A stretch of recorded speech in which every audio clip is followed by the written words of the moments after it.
Kita akan bahas soal banjir dahsyat di Sumatera. Kelihatannya sih ini cuma kisah tentang badai, tapi kalau kita gali lebih dalam, kita akan menemukan cerita yang jauh lebih bikin gelisah. Penyebab resminya siklon tropis. Tapi, pas airnya udah surut, pemandangan yang tersisa itu bukan cuma lumpur dan puing-puing. Ada sesuatu yang lain, sesuatu yang bikin publik marah besar. Ini bukan lagi soal bencana alam biasa kan? Pemandangan ini nunjukin ada masalah yang jauh lebih dalam, yang sumbernya ya ulah manusia. Oke, ayo kita bedah gimana semua ini bisa sampai terjadi. Supaya kita benar-benar ngerti tragedi ini, kita perlu mundur sedikit dan lihat tanda-tanda peringatan yang udah ada dari bertahun-tahun lalu. Bukti-bukti yang sebenarnya ada di depan mata kita semua. 4,4 juta hektar. Coba bayangin, seluas itulah hutan yang hilang dari Sumatera cuma dalam 2 dekade. Biar kebayang, itu lebih luas dari negara Swiss loh. Setiap pohon yang ditebang itu kan ibaratnya bagian dari spons raksasa alami yang kita hilangkan. Jadi begini, di satu sisi kita punya hutan sehat yang fungsinya tuh kayak sabuk pengaman alami. Dia nyerap hujan, dia nahan tanah. Nah, di sisi lain ada lahan yang udah gundul.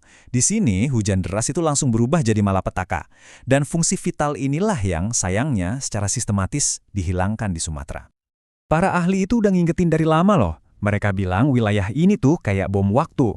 Dosa-dosa ekologis ini istilahnya adalah akumulasi kerusakan selama bertahun-tahun. Apalagi di area-area rentan kayak ekosistem Batang Toru yang terus-terusan ditekan sama proyek tambang dan energi. Nah, pertanyaannya, kalau bahayanya sejelas itu dan buktinya sekuat itu, di mana peringatan resminya? Kenapa rasanya sains seolah-olah diam aja pas lagi dibutuhin banget? Disinilah kita ketemu sama BRIN, Badan Riset dan Inovasi Nasional. Secara teori, mereka ini seharusnya jadi anjing penjaga ilmiah buat negara kita. Tugasnya yang ngasih panduan berbasis data buat melindungi Indonesia dari bahaya. Dan tabel ini nunjukin sebuah paradoks yang jujur aja tragis banget. Setelah bencana terjadi, BRIN itu super aktif. Ada pemetaan satelit, teknologi air bersih, tim reaksi cepat, semuanya dikerahkan. Tapi, sebelum banjir, di saat peringatan dan rekomendasi kebijakan itu bisa nyelamatin nyawa, mereka justru nggak kelihatan sama sekali. Dan kenapa bisa begitu? Nah, ini dia. Kepala BRIN sendiri yang ngungkapin sebuah kebijakan yang, sulit dipercaya. Ternyata, temuan-temuan ilmiah yang krusial itu seringkali nggak dipublikasikan. Data yang bisa jadi peringatan buat kita semua malah disimpan rapat-rapat hanya untuk kalangan otoritas. Jadi, tragedi ini tuh bukan karena kita nggak punya pengetahuan atau teknologi. Sama sekali bukan. Ini murni kegagalan dalam menggunakan alat-alat canggih yang sebenarnya udah ada di tangan kita. Dan yang bikin makin ironis, BRIN itu sebenarnya dapat warisan loh, warisan seperangkat teknologi canggih dan mandat yang jelas banget dari lembaga-lembaga pendahulunya. Semua itu dirancang khusus, ya untuk mencegah bencana persis seperti ini. 22 ton. Sebanyak itu garam pernah dipakai sama lembaga pendahulu BRIN buat menyemai awan hujan dan ngelindungi Jakarta dari banjir. Ini bukti nyata kalau intervensi proaktif skala besar itu bukan cuma mungkin, tapi emang pernah berhasil dilakuin. Pertanyaannya sekarang, kenapa tidak di Sumatera?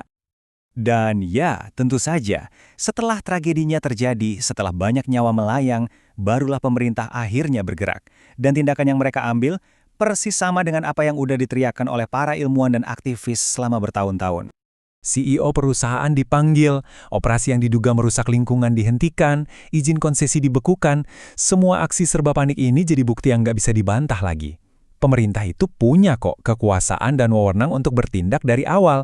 Mereka cuma, entah kenapa, memilih untuk tidak melakukannya. Pada akhirnya, bencana ini nunjukin ada jembatan yang putus, jembatan antara sains dan kebijakan.